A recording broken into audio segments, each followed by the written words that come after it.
6h06, de volta com o Manhã no Ar e as principais notícias do dia. Lembrando que você aí de casa pode participar do programa. É muito simples, é só ir até a nossa rede social, vai lá no Facebook do Manhã no Ar, deixa seu recadinho que eu estou esperando por você. Nós também já estamos ao vivo no aplicativo Acrítica Play. Se você ainda não tem, dá tempo de baixar, ele está disponível nos sistemas Android e iOS. E por lá você acompanha toda a nossa programação ao vivo, além de conteúdos extras, feitos exclusivamente para você que nos acompanha pela internet. E a gente começa essa edição falando de um trio suspeito de furtar 2 veículos e um som automotivo aqui na capital. Ele está sendo procurado pela Polícia Civil. O prejuízo causado ao proprietário do som ultrapassa os R$30 mil. Tudo começou quando uma vítima veio até o 7º Distrito Integrado de Polícia fazer o boletim de ocorrência sobre o furto do seu equipamento de som. Esse material ficava armazenado em uma garagem no bairro Educandos e foi avaliado em pelo menos R$30 mil. A partir daí, a equipe de investigação aqui do 7º DIP recebeu uma denúncia anônima informando a localização desse equipamento. Os policiais foram então parar lá no bairro Cidade Nova. Nós recebemos a denúncia anônima, né, que a carreta de som do Tito estaria nessa residência, né? Deslocamos ao local, constatamos lá que realmente a carreta estava lá. Infelizmente já tinham desmontado a carreta, né? Parte já tinham botado fogo na parte madeirada. E para nossa surpresa também encontramos 2 veículos lá, né, furtados. E percebemos, né, pelo modo que foi, que se trata da mesma quadrilha, né, que eles agem na madrugada, né, fazendo esses furtos e levam para o local lá para fazer o desmanche. Tanto que fizeram rápido, né, foi um no dia 27, outro no dia 29, a carreta no dia 2 e no dia 3 já estavam desmontadas, né. Você teve aí o seu equipamento roubado na terça-feira, na madrugada, quando chegou lá não tinha mais nada. Aqui você recuperou apenas algumas partes, né? Algumas partes, né? Felizmente, agradecer todo o pessoal da delegacia, que o doutor Fabiano, pessoal do 7º DIP, né, que foi feita a denúncia, a gente foi junto com eles lá no local e graças a Deus lá a gente conseguiu ver a carretinha e não só a carretinha, mas também como os 2 carros que foram furtados, já estavam como roubados, né? E também as vítimas estão aqui com a gente. O que sobrou de todo o som, quer dizer, uma situação todinha. A gente trabalha com evento, o pessoal sabe que do som automotivo a gente trabalha com evento, vive disso. A gente procura melhorar a qualidade do som para a gente fazer mais eventos. E isso aí chamou a atenção deles. E o que sobrou de toda a carretinha é o que vocês estão vendo aí, é só esse material. Os carros que foram encontrados no local foram furtados no fim do mês de junho, em datas parecidas. As vítimas já foram localizadas. Meu carro foi furtado na madrugada do dia 26 para o dia 27. A gente deduz, entende pelo que os vizinhos falam, que deve ter sido mais ou menos entre 3h30 a 4 horas da manhã. Entende? Foi o horário que a gente deduz que tenha sido esse furto.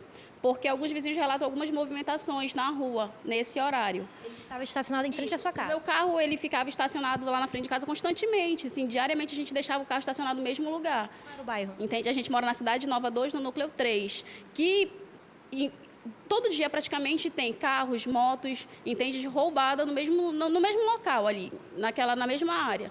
Entende? A informação aqui da delegacia é que esse carro também estava lá no bairro Cidade Nova, né? Isso. A gente recebeu a ligação ontem, entende, nos informando que esse carro estava lá no Conjunto Ribeiro Júnior, da Cidade Nova, e pedindo para que a gente viesse aqui, entende, para fazer os trâmites legais. O carro estava já, boa parte já tinha sido retirado ali, né? Os motores ali, as peças, né? A informação que a gente tem é que eles já tiraram boa parte do carro.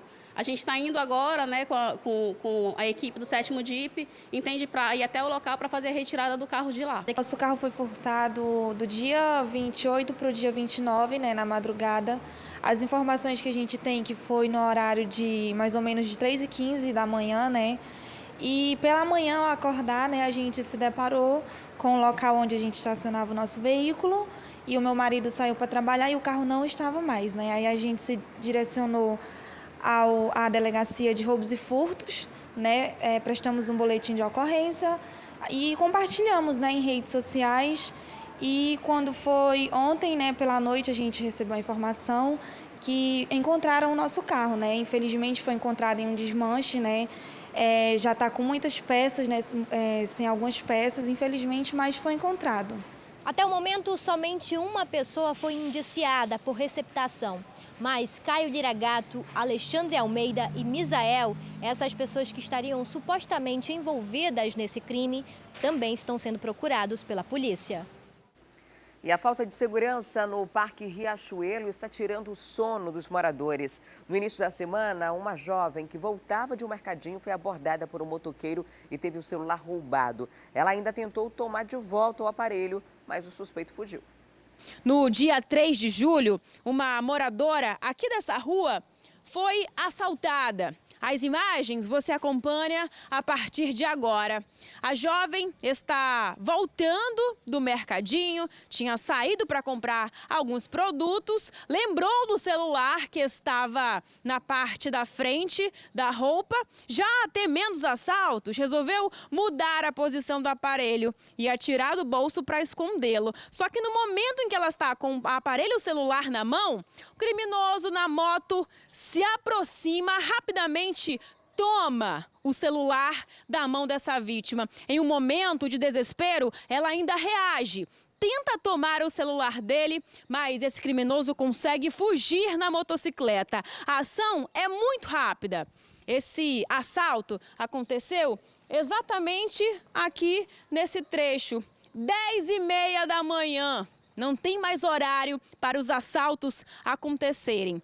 Essa aqui é a vítima, corajosa, inclusive, resolveu mostrar o rosto. Naquele momento ali, o que passou pela tua mente quando você resolveu partir para cima dele? No momento, assim, eu fiquei um pouco com medo. Só que eu percebi que ele não estava armado, não tinha nenhuma faca, nenhuma arma, então resolvi reagir. Só que, como por conta de eu ser mulher e eu não tenho tanta força assim, ele conseguiu furtar meu telefone. Mas no momento, assim, eu ainda não tive reação de gritar para pedir socorro. E algumas pessoas que estavam na rua que viram acharam até que fosse uma briga de casal, porque no momento ele pediu para me largar. E acharam que eu estava segurando ele e que não queria soltá-lo. Mas não são só os roubos que são constantes aqui no Parque Riachuelo. Os criminosos também parecem não dormir. Isso porque eles agem também durante a madrugada. Os furtos acontecem sempre ali depois das 3 horas da manhã. Uma moradora aqui da rua que preferiu não se identificar foi vítima. Ela acordou num belo dia, foi até o varal onde tinha estendido algumas roupas dos filhos e também do marido. Quando chegou até o local, para surpresa dela, todas as peças tinham sido furtadas, tinham sido levadas do varal.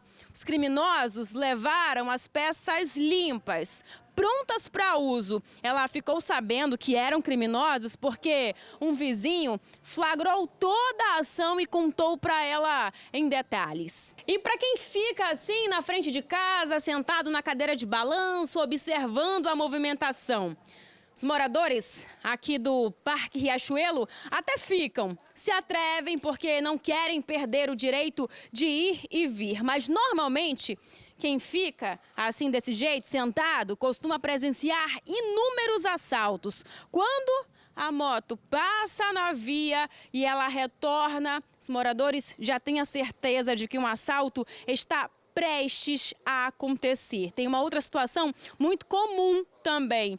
A gente percebe que a maioria das residências não tem garagem, ou seja, os carros ficam estacionados aqui mesmo, na rua.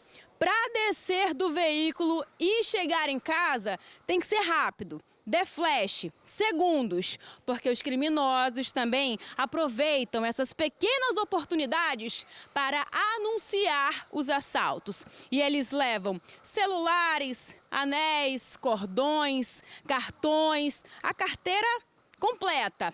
Tudo de valor. E os moradores pedem mais policiamento aqui nesta área da cidade, porque a insegurança está cada dia pior. E em nota, a Polícia Militar informou que o policiamento é realizado regularmente nas vias do bairro e reforçou a importância da população registrar as denúncias nos distritos integrados de polícia e nas Sincões, que é com a base nesses dados aí que são denunciados que a polícia vai promover as ações que essas ações serão reforçadas em cada região. A PM disse ainda que para atender às denúncias e às sugestões de moradores é necessário entrar em contato pelo telefone 190 ou pelo linha direta da Sexta Sicom, que funciona na Cidade Nova. O número é o 988421734. E policiais da Delegacia de Roubos e Furtos de Veículos conseguiram recuperar uma escavadeira avaliada em R$500 mil, que foi furtada do estado de Roraima. O crime aconteceu em fevereiro desse ano no município de Rorainópolis e o veículo foi localizado esta semana em uma empresa situada no Jardim Mauá, na zona sul aqui da capital. A delegacia especializada em roubos e furtos apurou que o equipamento foi revendido em abril, já em Manaus, para um empresário com nota fiscal adulterada. Um dos suspeitos envolvidos no crime foi identificado. As informações sobre o caso para a prisão e indiciamento do suspeito já foram repassadas à unidade policial de Rorainópolis. E um adolescente suspeito de assaltar um estudante no São José 2 foi espancado pela população. Segundo a vítima, o adolescente já teria assaltado uma outra pessoa próxima ao aluno.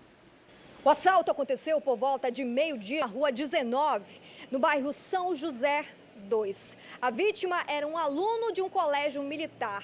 Ele estava indo para a escola quando ele foi abordado por um suspeito que estava em cima de uma moto. Ele parou e em seguida anunciou o assalto. Ele levou o celular do estudante. Só que o suspeito, ele não fugiu. Mais adiante, ele pegou a moto, deu retorno e entrou dentro de um estabelecimento. Esse local era de trabalho do suspeito. A população, indignada, entrou no estabelecimento e resolveu fazer justiça com as próprias mãos. Eles chegaram a agredir bastante o suspeito até a polícia militar chegar. Ele utilizava essa moto.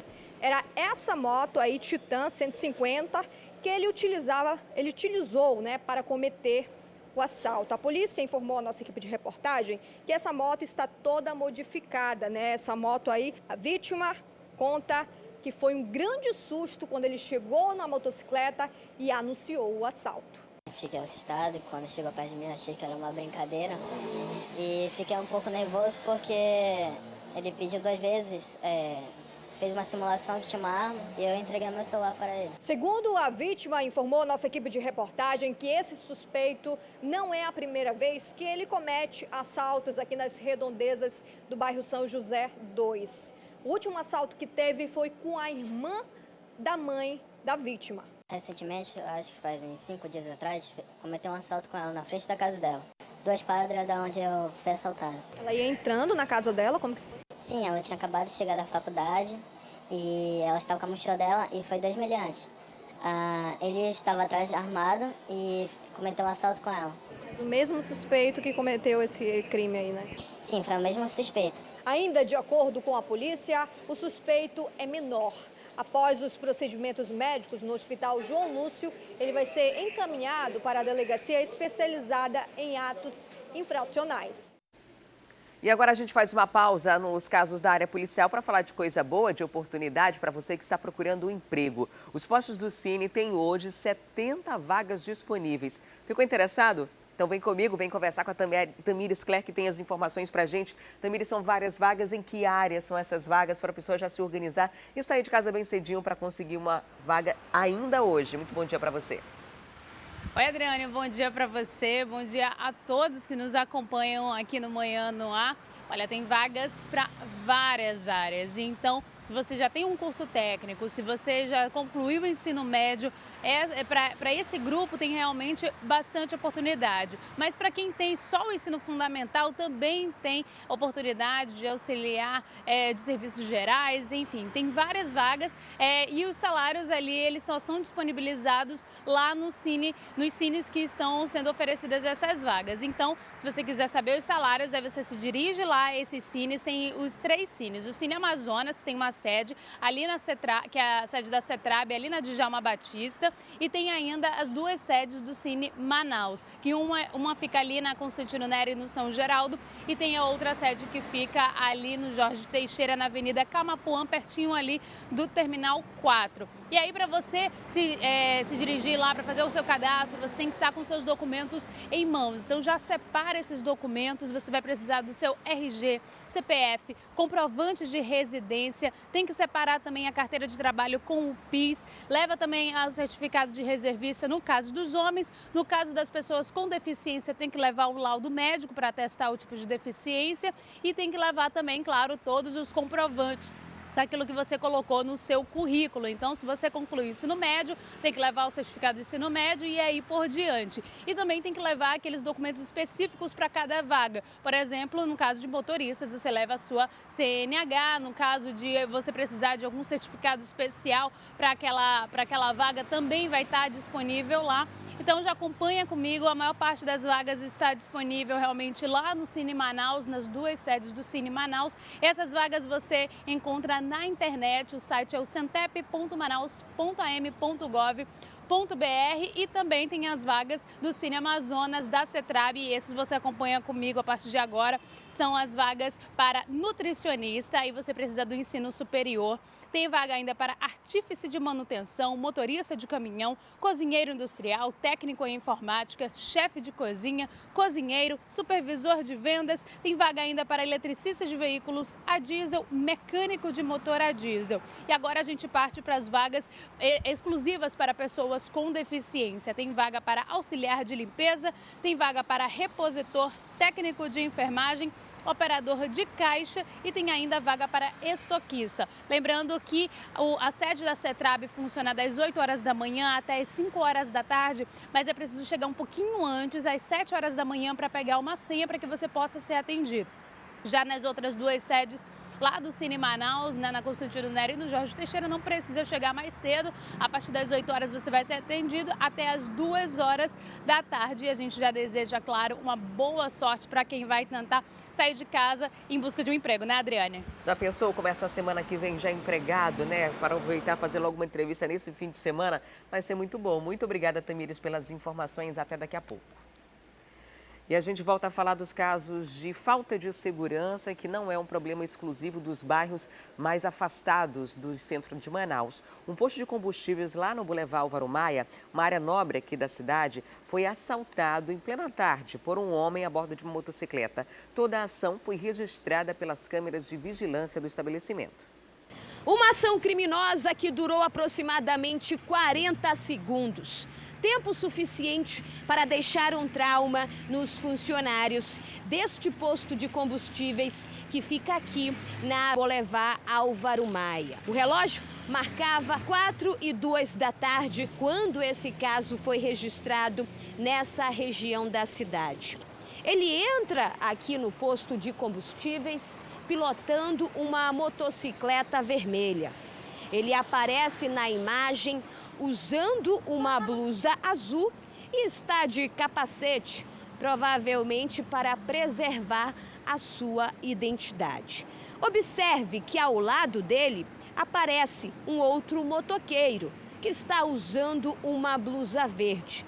Mas esse homem não tem nada a ver com a situação. Se trata de um cliente que estaria chegando aqui no local para abastecer o seu veículo. Esse cliente percebe que se trata de um assalto.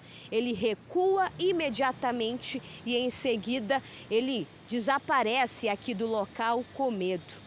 Mas o criminoso, que provavelmente já estaria observando esse estabelecimento para cometer o crime, não conta a conversa. Ele aponta o que seria uma arma de fogo para um dos funcionários, anuncia o assalto e, em seguida, ele leva aproximadamente R$300. O bandido, depois que comete esse crime, foge. Nós conversamos com um dos funcionários, que relatou em riquezas de detalhes como tudo aconteceu. Vocês percebem que foi uma coisa muito rápida e os colegas, os trabalhadores, eles ficaram surpresos. Na hora que o rapaz saiu, dá para perceber que o motorista ele passou mal junto com o colega. Ele estava se tremendo também, estava junto com o nosso colaborador. E isso é uma coisa que a gente pede que nunca passe mais. que eles relataram em depoimento? O que eles falaram? Como foi essa abordagem? Eles nem perceberam ele chegar. Eles só viram que na hora que ele foi sacando a arma, e aí que eles perceberam que eles viram que era um assalto, né? Eu acredito que já é uma pessoa que já sabe como faz, né? O caso foi registrado no 1º Distrito Integrado de Polícia. As imagens deste assalto já foram repassadas para a equipe de investigação do DIP, que agora está trabalhando para tentar identificar esse bandido. Durante essa ocorrência, a Polícia Civil também levantou informações sobre a motocicleta que o suspeito aparece pilotando. Fomos no 1º DIP, né, registramos um boletim de ocorrência, e lá a polícia informou que essa moto, ela é uma moto roubada, né? E praticamente a gente acha que, segundo informações da polícia, já teve outros assaltos com essa moto, entendeu? E os policiais disseram que vão procurar, né, vão fazer a investigação, e a gente espera que ele seja preso, né? E a gente pede que tenha mais segurança aqui na área, tá? Que é muito perigoso. O nosso posto aqui, ele fica numa área central, mas mesmo assim a gente percebe que tem pouca segurança no local.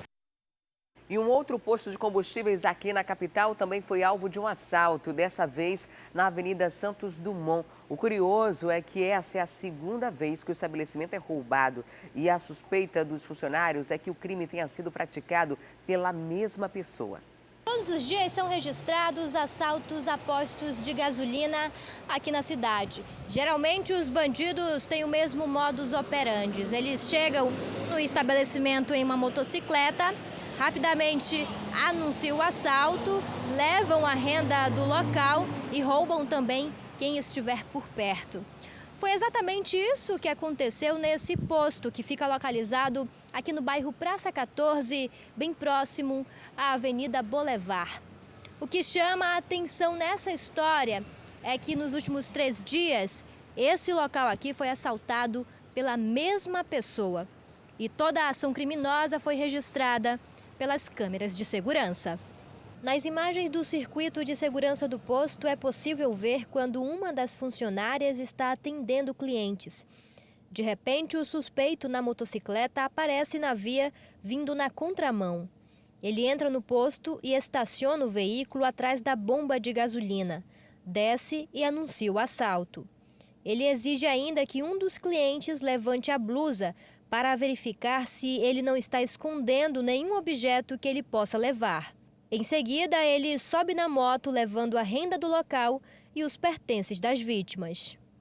O primeiro dia ele chegou, anunciou o assalto, mostrou a arma, assaltou meu colega e depois foi lá comigo e me assaltou também.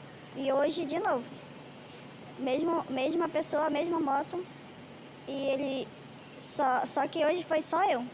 Quando eu vi, já foi pra cima, me assaltou e pediu pro cliente levantar a blusa. E o outro rapaz que estava lá conversando com o cliente também levantar a blusa. E ele não viu nada, não levou nada dele, só meu mesmo. O dinheiro que ele pediu, o dinheiro de mim. Como é que é aqui? Passa a viatura? Como é que é a segurança aqui no local? Dificilmente a gente vê uma viatura passando aqui. O caso foi registrado no 24º Distrito Integrado de Polícia e agora a Polícia Civil deve investigar esse caso. Já foi verificado que esse homem que aparece nas imagens está utilizando uma moto com restrição de roubo. E chegou o momento da gente ir ao vivo lá para a FM O Dia. Vem comigo conversar com o Emanuel Cardoso, que está lá na 93.1. Olá, Emanuel, muito bom dia para você. Oi, Adriane, bom dia para você, bom dia para todo mundo ligado na TV A Crítica. A gente falou já essa semana aqui que vereadores que haviam sido caçados lá no município de Coari tiveram uma decisão na Justiça que os colocavam de volta no cargo. Mas isso ainda não aconteceu. O que está acontecendo lá em Coari que esses vereadores ainda não puderam voltar à Câmara, hein? De acordo com o advogado de defesa dos 4 vereadores de oposição afastados e agora reintegrados, o advogado diz que a Câmara já foi notificada, a Câmara de Vereadores, mas ainda não quis cumprir esta decisão. E aí ele atribui isso, de repente, à atuação do primo do prefeito da cidade de Coari, que é da família do prefeito, portanto é primo, né, obviamente, a atuação do presidente da casa. Agora vale lembrar, Adriane, que a Câmara já está em recesso, né? Já está em recesso. Mas o que o advogado dos 4 vereadores reempossados agora por meio desse agravo decidido no plantão do tribunal, pelo desembargador Ayrton, é que a Câmara não quer cumprir a decisão judicial, e a gente sabe que decisão judicial não se discute, está decidido, se cumpre.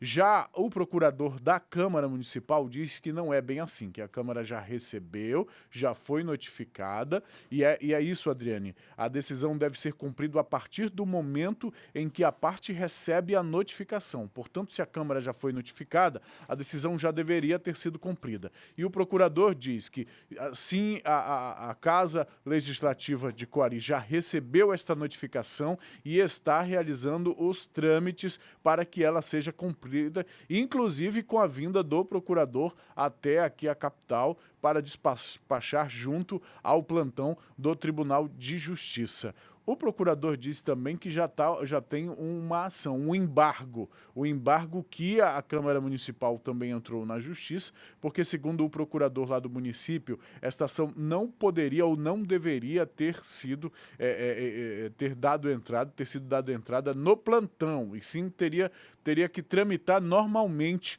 na Justiça. A gente aguarda, Adriane, para saber qual vai ser o desenrolar deste caso aí.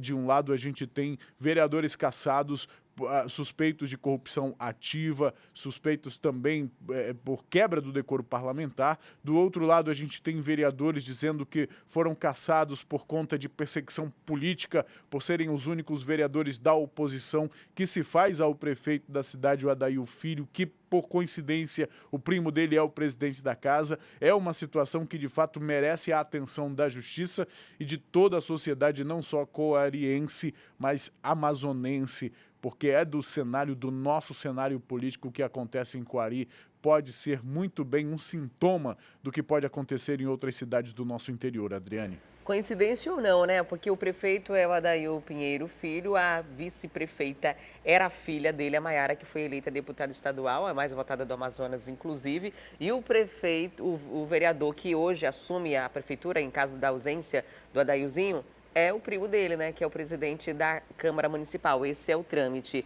E aí o procurador alega, né, Emanuel, que vai esperar os trâmites, e é muito provável eles tentem adiar por conta desse período de recesso.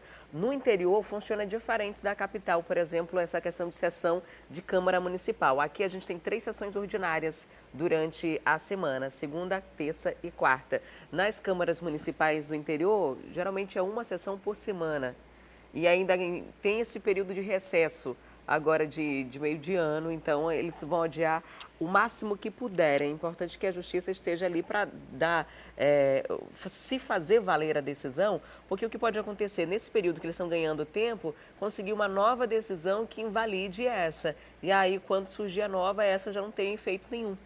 Exatamente, porque é uma decisão monocrática, né? Se eu não me engano, Adriane, lá em Coari são 2 sessões por semana. São 2? São 2 sessões por semana. E é essa a estratégia mesmo. Agora, sobre a família toda em cargos públicos, aí tem também a participação da população na hora do voto, né, Adriane? Escolha a população popular. Escolhe, e aí o que a gente precisa ficar atentos é justamente porque a oposição dentro de uma Câmara Municipal é algo sadio para a própria população, independente de se votou em A ou se votou em B. É algo necessário no sistema democrático. É uma Câmara, um Estado, um município sem uma oposição é uma democracia muito questionável, né? Porque você não vai ter quem aponte o outro lado, todo mundo vai concordar com o que se diz. E hoje esse é o cenário da Câmara Municipal de Coari, todo mundo é da mesma base, todo mundo é amigo, todo mundo está no mesmo grupo, e isso pode ser um perigo, né? A gente não questiona a legitimidade do cargo ou do que se acontece por lá, mas pode ser um perigo já que não tem ninguém para apontar erros. Por isso se faz ainda mais necessária a presença de órgãos fiscalizadores, né, além dos próprios parlamentares. Exatamente. Agora, Emanuel, vamos mudar de assunto, falar sobre fiscalização agora de outro lado, das escolas. A gente teve uma greve que durou bastante tempo, uma greve estadual que atingiu tanto municípios do interior quanto aqui do Amazonas. Depois houve um acordo entre os professores e também o governo. E aí, para compensar todo o período que os professores ficaram de fora de aula, ficaram fora da sala de aula, tem um calendário especial. Um calendário que inclui dar aula aos feriados, em sábados, nos pontos facultativos, para conseguir cumprir a quantidade de dias letivos. Porém, agora o Ministério Público vai fiscalizar se de fato esse acordo que foi firmado está sendo cumprido. Quem estaria boicotando essa reposição de aulas, hein, Emanuel? Agora, e Adriane, tem uma coisa que chama a atenção nessa história, é que o Ministério Público está sendo alertado pelo Sindicato dos Professores, pelo Sintean. É o Sindicato dos Professores que está levando essa denúncia até o Ministério Público, porque, de acordo com a presidente do sindicato, há vários relatos de que o calendário não está sendo cumprido por conta de acordos internos nas escolas estaduais. A greve, se não me engano, Adriane, foi de 40 dias, não foi? Foi algo assim, né? Cerca de 40 dias a greve durou. E assim, para fazer a reposição de 40 dias de aula, assim, é necessário que haja um calendário e que ele seja cumprido de forma fiel. O relato, então, que o Sintean recebe é de que esse calendário não está sendo cumprido justamente por conta de acordos internos nas escolas e por isso fez, então, esse alerta ao Ministério Público, pedindo para que o Ministério Público faça a fiscalização para assegurar que os alunos tenham, sim, estas aulas. Por outro lado, a SEDUC se manifestou e diz que todas as denúncias apontadas estão sendo verificadas e que o Ministério Público é bem-vindo para fazer esse acompanhamento, o acompanhamento das aulas, o acompanhamento do calendário. Afirmou ainda que um calendário específico foi criado para que a reposição ocorra em todas as escolas, em todo o estado. Agora, o que a SEDUC admite é a pouca adesão dos alunos, Adriane. Como era de se esperar, né? E a gente teve um exemplo que eu até imaginei e comentei aqui que isso poderia acontecer, uma baixa adesão. Teve o feriadão em ponto facultativo, agora recentemente. E aí, dentro desse feriadão, no sábado desse feriadão que era emendado com o fim de semana, teve aula. Então, muita gente que já estava ali do feriado desde na quinta-feira, acabou não indo para a escola, de fato, nesse sábado. Então, deve ter sido um movimento bem pequeno, que tem que ser uma preocupação dos pais. Às vezes causa um certo transtorno, incômodo. Por exemplo, tem gente que faz cursinho no sábado, tem gente que faz o inglês no sábado, e aí precisa ir agora para a aula. É importante levar em consideração que são dias necessários e são poucos dias. Aqui no Brasil, a gente estuda pouco, se comparado com outros países, em relação à nossa carga horária de escola e a quantidade de dias que a gente passa estudando, né? Tem esse recesso no meio do ano, tem as férias que são bem longas no final do ano e há um prejuízo grande de conteúdo, principalmente para quem está se preparando para provas decisivas, para vestibular, quem está concluindo o ensino médio, e isso tudo vai fazer falta numa hora de uma prova, de um Enem, por exemplo. Exatamente. E nós estamos falando, Adriane, nós estamos falando da base. Todos os dias a gente, você, eu, o jornalismo em si mostra problemas sociais gravíssimos que nós temos, com a violência, problemas de toda a ordem que nós temos na nossa cidade e no nosso país, que é um reflexo também do que acontece país afora. E grande parte da solução efetiva desses problemas está justamente na educação.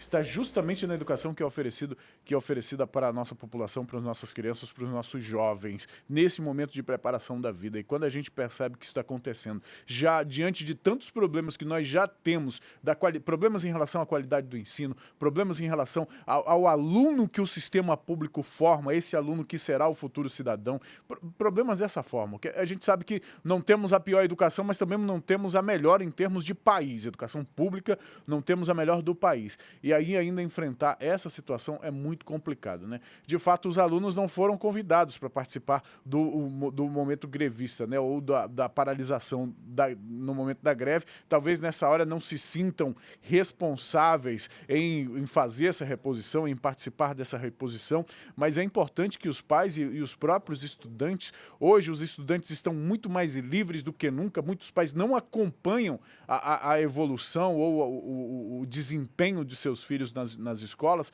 e acaba se tornando muito mais uma coisa de iniciativa do próprio aluno, e a gente aproveita esse espaço justamente para tentar conscientizar. É importante, vamos na escola, vamos cumprir esse calendário aí, porque o conteúdo é para a formação do aluno. Antes de qualquer coisa, antes de pensar em estudar para passar numa prova, para passar no Enem, para entrar numa faculdade, tem que pensar que o conteúdo que se vê na sala de aula é para a vida, né, Adriane?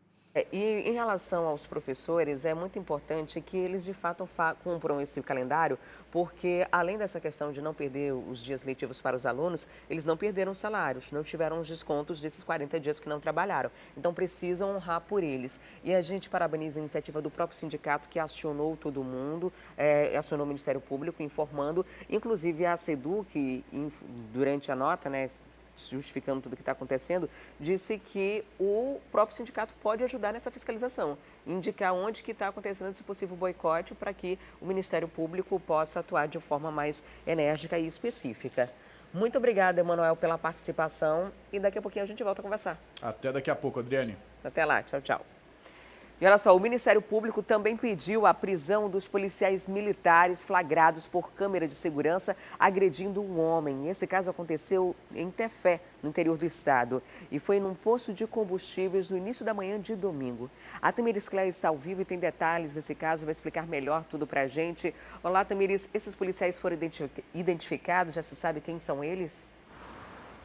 Já sim, Adriane, a polícia, o Ministério Público, todo mundo já está informado quem são esses dois policiais. Um é cabo, o outro é soldado da Polícia Militar. Eles não estavam trabalhando no momento que tudo aconteceu, eles estavam à paisana, passeando, estavam lá no posto de gasolina em um momento de descontração. Os dois foram identificados, um deles é o Fabrício Roberto Vale, que é o cabo da Polícia Militar, e o soldado se chama Gleison Barros Batalha. Eles dois estavam no domingo nesse posto de gasolina quando viram esse homem chegar, a vítima que depois foi identificada como Júlio dos Santos Guedes. E aí o Júlio, ele chegou para os dois policiais, não sabia que os dois eram policiais e chegou só pedindo R$3 porque ele queria tomar uma cerveja. Pelo menos foi isso que ele disse e foi isso que foi testemunhado pelas pessoas que foram ouvidas pelo Ministério Público. E ainda de acordo com essas pessoas, com as testemunhas, esse homem continuou insistindo, os dois policiais, eles começaram a ficar irritados com a insistência e aí foi quando eles começaram a bater no Júlio e inclusive deram alguns golpes com capacetes, foi uma agressão ali que foi filmada, inclusive o Ministério Público mais tarde teve acesso a essas imagens, também teve acesso aos depoimentos de todos os funcionários, já levantou inclusive a ficha funcional desses dois policiais e tudo está sendo investigado. O Ministério Público então já pediu a prisão desses dois, a Polícia Militar também já se pronunciou em nota, a polícia disse que esses dois, que o soldado e o cabo já foram transferidos, vão ser transferidos aqui para Manaus para que tudo possa ser apurado e garantiu que a investigação vai acontecer da forma mais transparente possível e é isso mesmo que a gente espera, que tudo seja esclarecido, realmente o que aconteceu ali para saber o que, e depois também saber o que vai acontecer com esses dois policiais, né, Adriane? Estou impressionada aqui, Tamiris, com essas imagens, revendo aqui.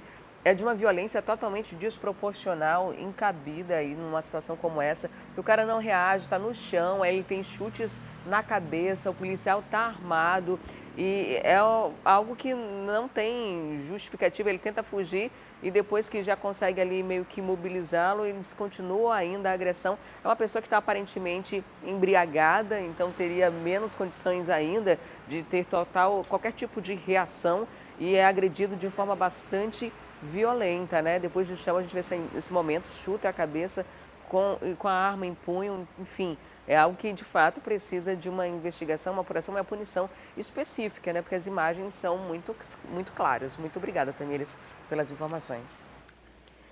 E um ônibus que faz o transporte de funcionários do Distrito Industrial foi interceptado por assaltantes na madrugada. Toda a ação desse grupo foi registrada por uma câmera presente no veículo. A gente confere agora essas imagens.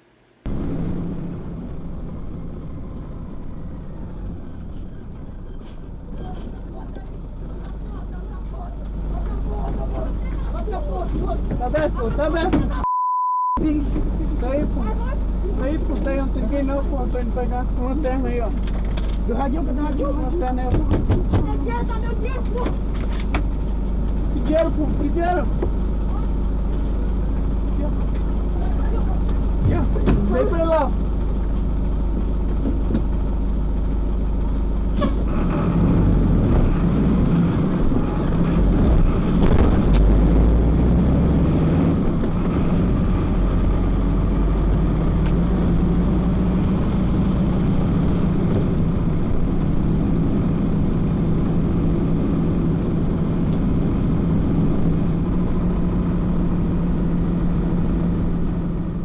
Aconteceu na madrugada do último dia 3. Se você tiver qualquer tipo de informação que possa levar ao paradeiro dessas pessoas, é um crime que assusta, né? Geralmente a gente noticia os casos de assaltos a ônibus executivos, a ônibus de rota, a ônibus de transporte coletivo, mas raramente a gente vê a ação acontecendo e o desespero e a pressão que é nesse momento, como foi visto agora há pouco no vídeo. Infelizmente, esses casos ainda continuam muito frequentes. E no bairro Tancredo Neves, um homem foi flagrado por uma câmera de segurança furtando um carro estacionado na frente da casa da proprietária. Agora, ela pede ajuda da população para recuperar o único meio de transporte da família. O crime aconteceu no nascer do dia 1º de julho. O vídeo mostra claramente o momento do roubo. O criminoso já aparece do lado do carro, esperando a hora certa para agir. Após cerca de 1 minuto aguardando, ele coloca um boné na cabeça na intenção de não ser reconhecido. No momento que a rua fica sem movimentação, o suspeito entra em ação. Abre a porta do carro sem qualquer dificuldade e sai do local. Esta foi a câmera de segurança que registrou a ação criminosa que você acabou de assistir. O caso aconteceu por volta das 5h30 da manhã aqui na rua Águas Marinhas, no conjunto Nova Floresta, bairro Tancredo Neves. De acordo com a vítima, o carro estava estacionado exatamente neste local, em frente à sua residência, onde ela deixava há meses, desde que tinha comprado o veículo. O bandido ainda olhou por esta janela para ver se estava sendo vigiado. No momento que ele percebeu que não estava sendo visto, entrou em ação. A gente vai conversar com a Cristiana, ela que é a proprietária do veículo. Está revoltadíssima com essa situação, né? Inclusive aqui com o boletim de ocorrência, né, que foi registrado logo após a situação. Como é que aconteceu? Alguém chegou a ver essa situação? Me conta um pouco. Ninguém viu, né? Só a minha irmã que ainda viu ele passando quando abriu a porta. E é uma situação muito revoltante que a gente trabalha, se esforça para ter um bem e vem um indivíduo não sei de onde, em questão de 2 minutos leva um carro, que não sabe como. E eu peço ajuda, né, para achar o meu carro, que é o único meio de transporte que eu tenho para o meu marido e para o trabalho também. Ele foi rápido mesmo na ação? Sim, sim. A minha irmã viu ele passando 5h20, aí ele sentou ali na frente, ficou horas sentado olhando, até que ela entrou para dormir e foi o momento que aconteceu o fato. Na hora ele já parecia estar assim com um comportamento suspeito. Como é que ele estava na hora que você o viu sentado ali? Sim, ele estava todo o tempo olhando para cá, né? Não parava de olhar, ficou sentado vários minutos lá. Você desconfiou? Ele te chamou a atenção na hora? Sim, quando ele passou, até falei pro meu namorado, acho que esse cara quer assaltar, ele tá muito suspeito. Aí peguei e fiquei olhando, né, com medo dele assaltar meu namorado, mas ele ficou sentado, então eu entrei. Quando acordamos, o carro já não estava mais, foi quando olhamos nas câmeras do nosso vizinho e ele tinha levado o carro do meu cunhado, infelizmente. Eu tenho um carro faz uns 4 meses, falta muita parcela ainda e é assim, revoltante porque a gente não tem segurança. O meu carro é um Gol vermelho 2003 de placa JWT 5671. Qualquer informação, se vocês verem o meu carro, pode ligar para o número 81986898. Vou reforçar aqui, quem tiver qualquer tipo de informação sobre esse veículo pode ligar para a Delegacia Especializada em Roubos e Furtos de Veículos. O telefone é o 99962-2442 ou entrar em contato com o telefone que a vítima mencionou ainda há pouco. E um casal foi preso suspeito de integrar uma quadrilha especializada em roubar residências e adulterar veículos. O homem chegou a ser flagrado por câmeras de segurança no momento em que invadia uma casa no início desse mês. A mulher, segundo a polícia, era a responsável por guardar os objetos roubados. Flávia Cristina Beraldi, de 42 anos, e Yuri Farias Frazão, de 25. Esses dois suspeitos são apontados pela Polícia Civil como integrantes de uma organização criminosa especializada em roubar carros, adulterar esses veículos e, posteriormente, usar esses carros para roubar residências. No último dia 2 de julho, uma família do bairro Parque 10 foi vítima de pelo menos um desses criminosos. Segundo as informações levantadas pela Polícia Civil, o Yuri Farias Frazão, acompanhado de um comparsa, foi em um veículo, um carro branco, modelo Onix, até essa residência no bairro Parque 10. Lá ele entrou, rendeu a família, que viveu momentos de terror na mão desses criminosos. Eles, inclusive, roubaram uma quantia de aproximadamente R$30 mil em espécie e R$50 mil em relógios e joias, além desses televisores que nós vamos tentar mostrar aqui, que também foram apreendidos pela Polícia Civil durante a diligência. Televisores que têm um alto valor no mercado, cerca de 4 televisores. No momento da prisão, a Polícia Civil conseguiu apreender, junto ao Yuri Farias Frazão, esse revólver calibre 38, com várias munições e também aproximadamente 1 quilo de óxido. Após a vítima formalizar o boletim de ocorrência, no qual narrava o roubo, após das imagens, começamos a analisar. As investigações convergiram com a DFV, porque os mesmos autores que praticaram o roubo à residência são especialistas em praticar roubo a veículos e clonarem. Eles utilizam esses veículos roubados e clonados para praticar roubos à residência na cidade de Manaus. Delegado, a arma de fogo foi encontrada junto ao Yuri. Já os televisores estavam com a Flávia Cristina, que é responsável por guardar os objetos roubados pela quadrilha. Sim, no dia do roubo, conforme as imagens modificando aí, aproximadamente são 4 integrantes, mas o grupo são mais, né? E a participação da Flávia, conforme o Yuri disse e ela confessa, era de guardar os objetos roubados, né, que eram subtraídos das vítimas, e posteriormente vendê-los. Delegado, a Polícia Civil já tem a informação de quantos suspeitos integram essa quadrilha? Até agora nós identificamos 7 suspeitos, né? Dentre os principais podemos dizer que é o Adams, que é o líder da quadrilha, o qual se encontra foragido. O veículo utilizado durante a ação criminosa, principalmente o que nós vemos no vídeo, também foi apreendido. Sim, o veículo é apreendido porque o veículo é roubado, possui uma restrição de roubo e estava com uma placa clonada.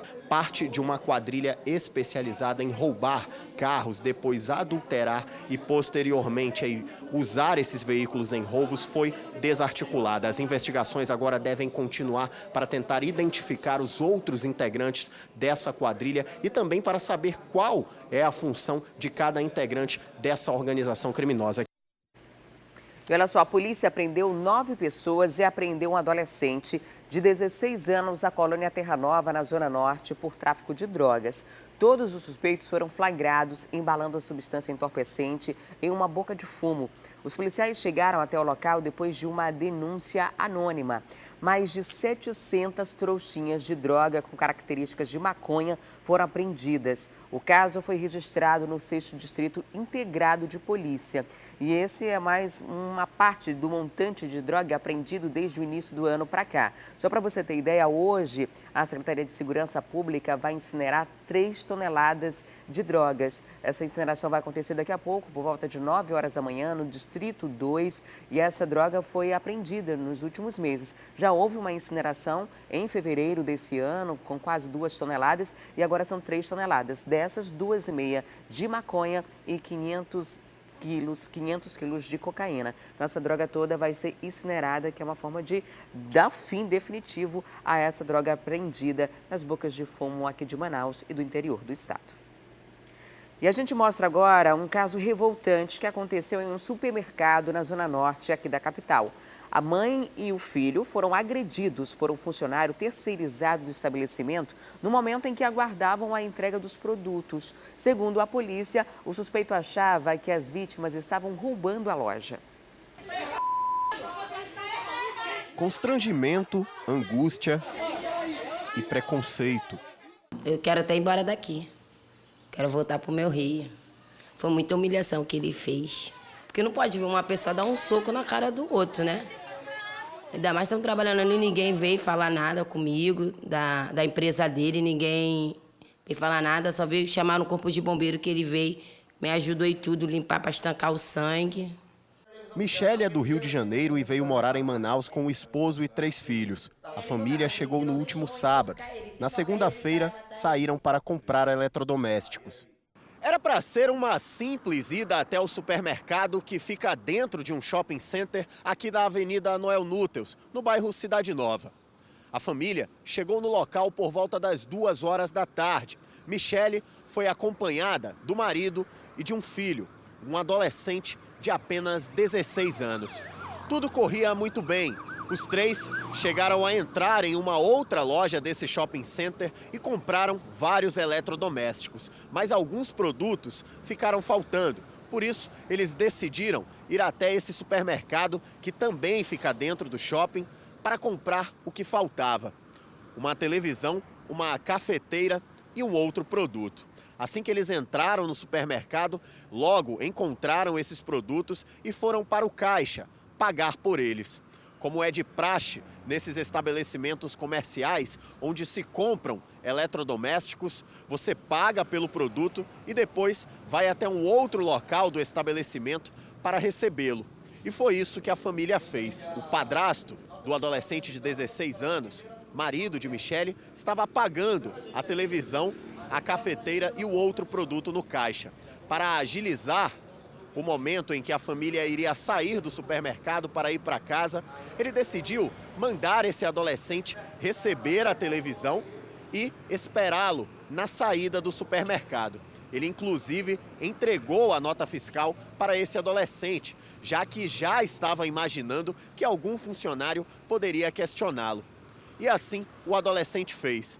Guardou a nota fiscal no bolso e foi para a saída desse supermercado, enquanto Michele e o esposo estavam no caixa, passando o resto das compras. Em um determinado momento, um funcionário de uma empresa terceirizada viu aquele adolescente com uma televisão, uma cafeteira e um outro produto. Esse jovem usava roupas simples e também usava um boné, motivo suficiente para que esse funcionário desconfiasse do adolescente e achasse que ele era um criminoso, que na verdade estaria roubando esses produtos. Sem qualquer cerimônia, ele se aproximou do adolescente e sequer fez qualquer questionamento sobre a nota fiscal ou sobre os produtos. Ele não perguntou nada, ninguém perguntou, ele saiu dando soco no meu rosto e também não entendi nada, né? Falei, por qual motivo ele deu soco no meu rosto? Mas em nenhum momento agredi, em nenhum momento xinguei, em nenhum momento falta de respeito nenhum. E você estava com a nota fiscal o tempo todo com você? O tempo todo no meu bolso. Mas nesse local que você estava, Iago, ainda era dentro da loja, dentro do supermercado ou já era fora? Dentro da loja. Foi uma confusão muito horrível. E deixou inclusive uma marca aí no seu rosto. O funcionário disse inclusive que ele podia chamar quem quisesse, que nada ia acontecer com ele e ele também não iria mudar a sua postura.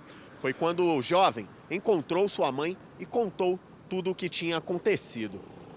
A mulher, é claro, bastante irritada, foi tirar satisfações com esse funcionário e, para a surpresa de todos, também foi agredida com um soco no rosto. Confusão foi parar na delegacia. O caso foi registrado no 6º Distrito Integrado de Polícia. Nós ouvimos o delegado titular do 6º DIP aqui na sede da Delegacia Geral da Polícia Civil. O funcionário da empresa terceirizada, que presta serviços para o supermercado, foi identificado como Raimundo José de Andrade Oliveira. Ele alegou em depoimento que a história contada pelo adolescente e pela mãe dele é uma história mentirosa e disse que apenas abordou esse adolescente de 16 anos para questioná-lo sobre os produtos e também para pedir a nota fiscal. Todos eles entraram como autores e vítimas, mas em relação à senhora, que foi agredida ali, no caso, eu entendo injustamente, ela entrou também como vítima, né, no caso da pessoa que atingiu ela com soco. Então eles vão responder a um TCO e será encaminhado para a Justiça Especial. E lá o juiz vai verificar quem realmente cometeu o crime e aplicará a pena exata para cada um. Situação complicada, né? Um tanto quanto absurda. É importante, inclusive, que a rede de supermercados ofereça as imagens do próprio circuito interno para que a polícia possa identificar quem de fato fez o que nessa situação aí. A assessoria da rede de supermercados, onde aconteceu toda essa história aí, informou que assim que tomou conhecimento do ocorrido, solicitou junto à terceirizada o afastamento imediato do funcionário e pediu esclarecimento sobre o assunto. A empresa informou ainda que foi solicitado em caráter de urgência um treinamento que envolva todos os funcionários da terceirizada, que sejam reforçadas as diretrizes de bom atendimento, diretrizes as quais a empresa se compromete em cumprir e respeitar.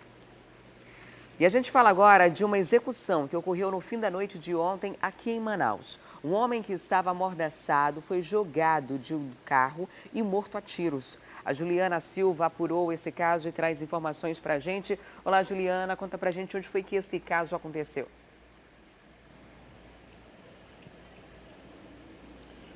Olá, Adriane, bom dia para você que está em casa. Como você disse, o caso aconteceu ontem, no fim da noite, e foi lá no bairro Alfredo Nascimento, na rua 27.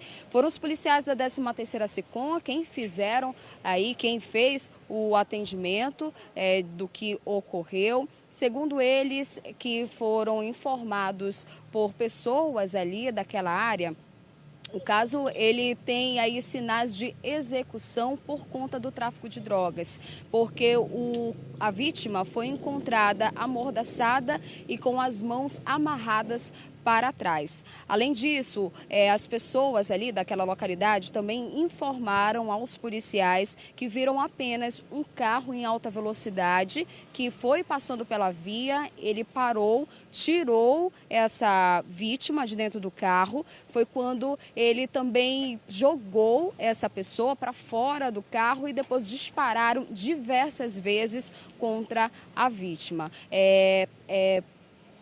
Paramédicos do SAMU estiveram no local e constataram a morte. Após perícia, o corpo foi removido e a Delegacia Especializada em Homicídios e Sequestros vai estar fazendo aí as investigações em relação a esse caso, viu, Adriane? Juliana, muito obrigada pelas informações. Até daqui a pouco. E a Polícia Civil prendeu um trio suspeito de tentar matar um homem de 48 anos em fevereiro deste ano, no bairro Gilberto Mestrinho, na zona leste de Manaus. O crime foi motivado por um desentendimento sobre a construção de um muro na comunidade. A construção de um muro que impedia a passagem de moradores e pedestres em geral na comunidade Nova Vitória, no bairro Gilberto Mestrinho, na zona leste de Manaus, causou um certo conflito entre alguns moradores.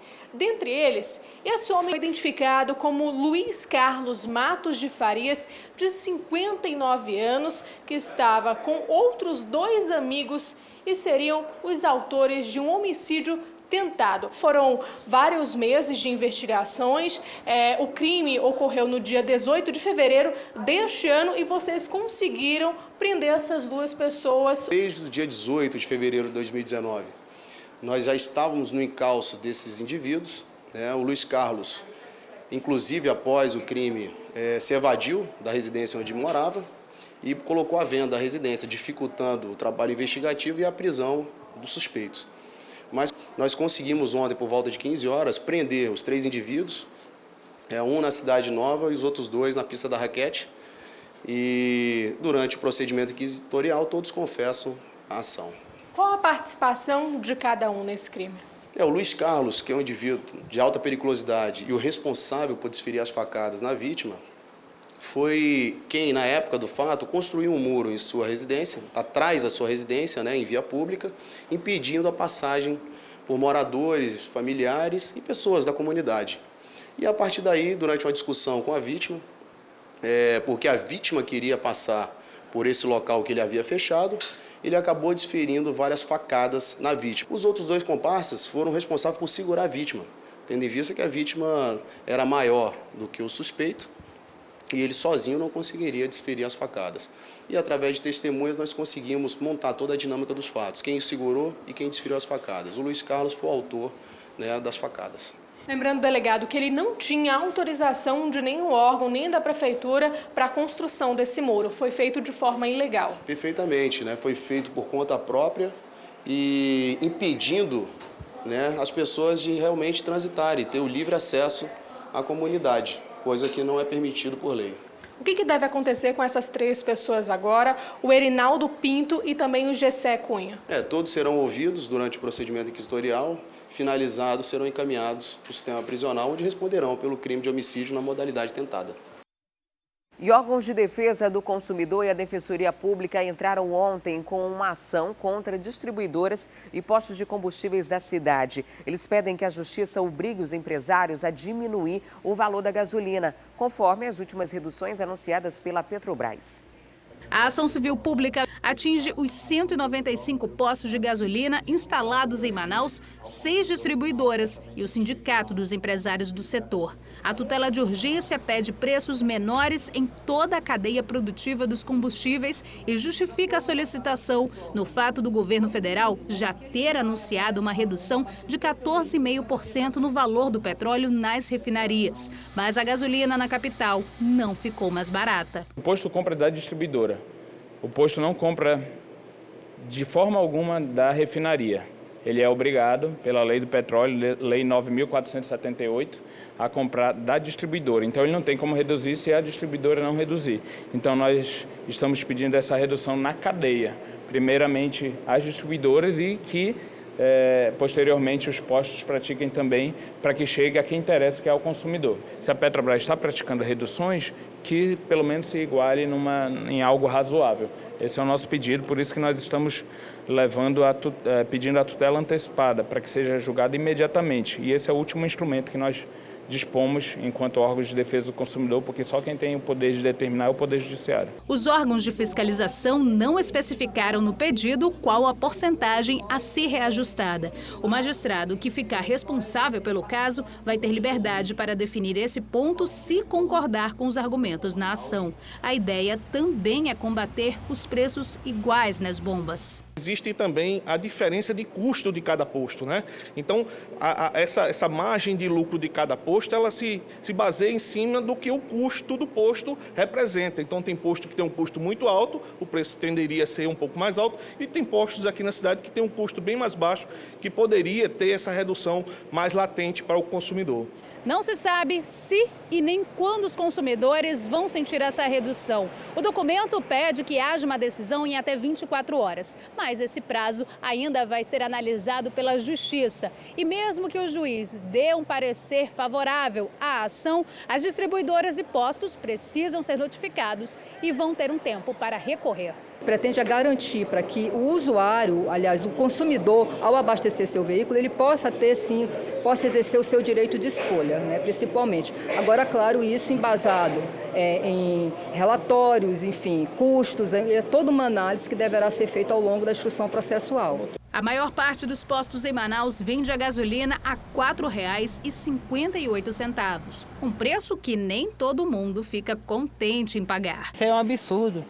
Olha, agora vou botar R$13 só para mim chegar em casa ali, porque se eu for botar no cartão, vou pagar juros de cartão, é maior. Não compensa, cada vez mais caro.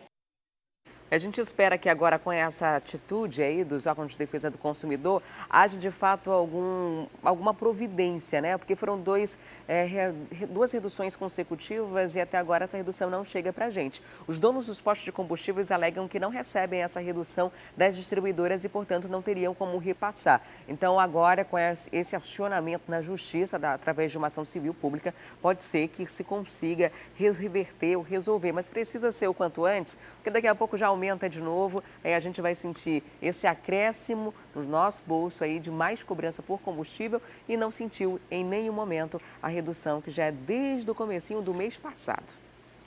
E a empresa Gradiente, que por anos atuou no segmento de eletrônicos, gerando mais de 9 mil empregos no auge da Zona Franca de Manaus, está de volta à capital. Mas agora aposta na fabricação de equipamentos para o uso de energia solar. Essa já é a segunda vez que a empresa se instala em Manaus. Agora, a aposta é na energia solar.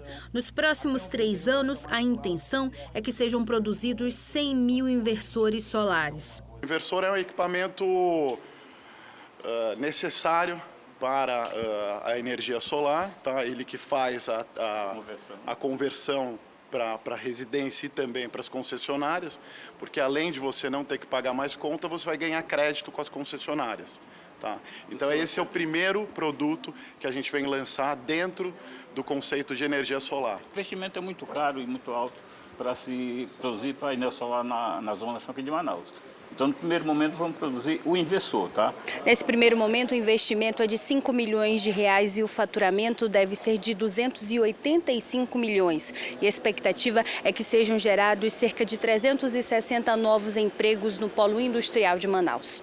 Um ano atrás, quando a gente entrou em recuperação judicial, a gente veio anunciar esse plano todo, que ainda estava embrionário. Tá? Saíram em algumas mídias sociais, fake news, falando sobre a contratação imediata. A gente teve mais de 60 mil currículos entregues. Tá? Embora fosse fake news, a gente recebeu todos os currículos, a gente cadastrou e digitalizou tudo isso. Tá? E a gente já tem mapeado mais ou menos o que a gente busca aí dentro dessas contratações que a gente deve estar nas próximas semanas já entrando em contato. Tá? Na primeira vez que esteve em Manaus, a fábrica conseguiu gerar mais de 9 mil empregos na Zona Franca. Nessa nova investida, os inversores serão vendidos através de distribuidoras. E a previsão é que entrem no mercado em setembro deste ano. E agora eu tenho uma boa novidade para você que tem uma pessoa com autismo em casa e que muitas vezes tem dificuldade de programar alguma atividade de lazer por conta de todos os problemas que se tem em torno disso. Agora é lei e os cinemas do Amazonas terão que oferecer pelo menos uma vez ao mês uma sessão adaptada para crianças e adolescentes com transtorno do espectro autista e suas famílias. Uma sessão de cinema do jeito que eles gostam, à vontade. Uns ficam sentados, outros preferem deitar e interagir com o filme dando boas risadas. Essa é uma sessão especial para crianças e adolescentes autistas. A sala adaptada fica no Instituto do Autismo do Amazonas, na Zona Centro-Sul. A maioria das crianças no espectro autista tem hiperatividade, sensibilidade auditiva e visual, o que dificulta que elas permaneçam em um cinema convencional por muito tempo. Por conta dessas observações, foi criado um projeto de lei e já aprovado, que obriga que os cinemas do Brasil realizem pelo menos uma vez ao mês uma sessão adaptada. A determinação, segundo a lei, é que as salas tenham iluminação e som devidamente adequados às necessidades dos autistas e devem ter a identificação do símbolo mundial do autismo fixado na entrada. A partir do momento que tem um local de uma atividade social que muitas crianças podem participar, essa lei veio ajudar nesse processo de inclusão, que eu acho que a gente precisa caprichar nessa inclusão. Quem gostou da novidade foi o Simon, de 11 anos. A mãe já havia levado o filho algumas vezes ao cinema convencional, mas sempre tinha receio das crises de risos que ele tinha durante os filmes. Com sessão adaptada, ele vai poder sorrir à vontade. Ele adora filme, ele adora cinema, né? Gosta muito e... Decora as falas. Decora as falas, né? Então, para mim, assim, é um motivo de muita felicidade. Ainda mais se for desenho animado que ele adora. Qual é o filme que você assiste em casa? O Mickey. Você gosta do Mickey? Mickey. Muito? Sim. A minha. Mickey e Minnie. Mickey é a minha. Dá umas risadas? Para esta psicóloga, o cinema adaptado, além de estimular o contato das crianças com as artes cênicas, também desenvolve mais aproximação entre as famílias. Segundo ela, muitos pais deixam de levar os filhos ao cinema com receio dos olhares críticos, principalmente em momentos de crises causadas pela condição do autismo. O ambiente em si, né, com muito barulho, com luz muito forte, muitas pessoas entrando e saindo, a dificuldade de ter uma pista visual para subir a escada. O longo tempo que a gente às vezes precisa ficar para assistir, né, o filme, tudo isso são antecedentes que podem causar comportamentos inadequados, como gritos, birras bem fortes. E se eu tenho uma deficiência, eu não consigo dizer que aquele ambiente está me causando um mal, que eu não consigo ficar ali, então eu vou demonstrar como? Com birras, com gritos. Os cinemas do Amazonas terão até 90 dias para dar início às sessões, sujeitos à multa pelo não cumprimento da lei, que serão revestidas ao Instituto do Autismo do Amazonas. E agora são 7h15, a gente faz uma pausa para o intervalo e volta daqui a pouquinho. Vamos trazer os detalhes da aprovação do relatório da reforma da Previdência. Saiba o que está em jogo. E ainda, a motorista de transporte alternativo é flagrado dirigindo bêbado na zona leste da cidade. Os detalhes você acompanha no instante só, porque eu volto já já.